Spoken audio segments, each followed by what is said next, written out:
நெஞ்சார மனதார என்னுடைய வாழ்த்துக்களை சொல்லிக் கொள்கிறேன். இந்த லட்டு திகட்டாத லட்டு என்றுதான் சொல்ல வேண்டும்.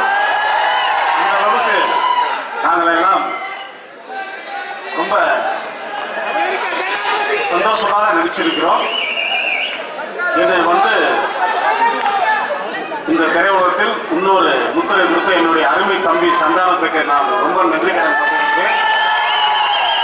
நான் தான் நடிக்க வேண்டும் என்று தம்பி அன்பு கட்டளின் பேரில்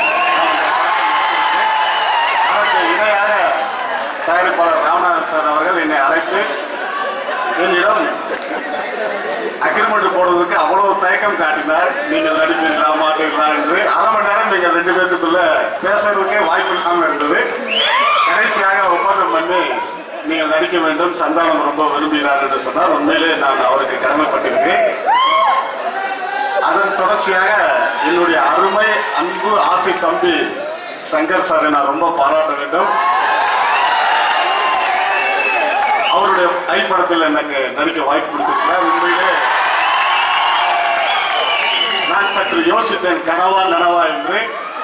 அழைப்பு வந்ததின் பேரில் நான் போனவுடன் எனக்கு அந்த வாய்ப்பை கொடுத்தார். நான் அவரிடம் போட்டோ எடுக்க வேண்டும் என்று ஆவலாக இருந்தேன். ஆனால் என் தம்பி சங்கர் அவர்கள், அண்ணா நான் உங்ககிட்ட ஒரு போட்டோ எடுக்கணும், நான் உங்க பயணம் சொல்லணும்னு உண்மையிலே நான் பிறந்த பலனை அனுபவிச்சேன் என்றுதான் நான் இருக்கிறேன். அதே மாதிரி இன்னொரு தம்பி சிந்து அவர்கள் என்னுடன் நடிக்கிறார் என்று சொல்லும்போது எனக்கு இந்த படத்தில் நிறைய தம்பிமார்கள் கிடைத்திருக்கிறார்கள். அதற்கு மேலாக உயிரில் ரசிகரும் எனக்கு கிடைத்திருக்கார் என்று சொல்ல வேண்டும். இப்படி ஒவ்வொருத்தராக நான் சொல்ல வேண்டும் என்றால் நேரம் போய்கொண்டே இருக்கும். இந்த படம் மிகப்பெரிய வெற்றி படம் என்றுதான் சொல்ல வேண்டும். இந்த படத்துக்கு நீங்கள் முழு ஆதரவும் அரவணைப்பும் தர வேண்டும் என்று கேட்டு, இந்த படப்பிடிப்புக்கு முழு துணையாக இருந்த இயக்குனர் தம்பி மணிகண்டனுக்கும், கேமராமேன் பாலசுப்ரமணியம் அவர்களுக்கும், அசிஸ்டன்ட் டைரக்டர்களுக்கும் மற்றும் தொழில்நுட்ப கலைஞர் அனைவருக்கும் என்னுடைய நெஞ்சார மனதார வாழ்த்துக்களை சொல்லி, KRG அவர்களுக்கு மீண்டும் ஒருவரை நன்றி கடன் பட்டிருக்கிறேன் என்று சொல்லி விடைபெறுகிறேன். நன்றி.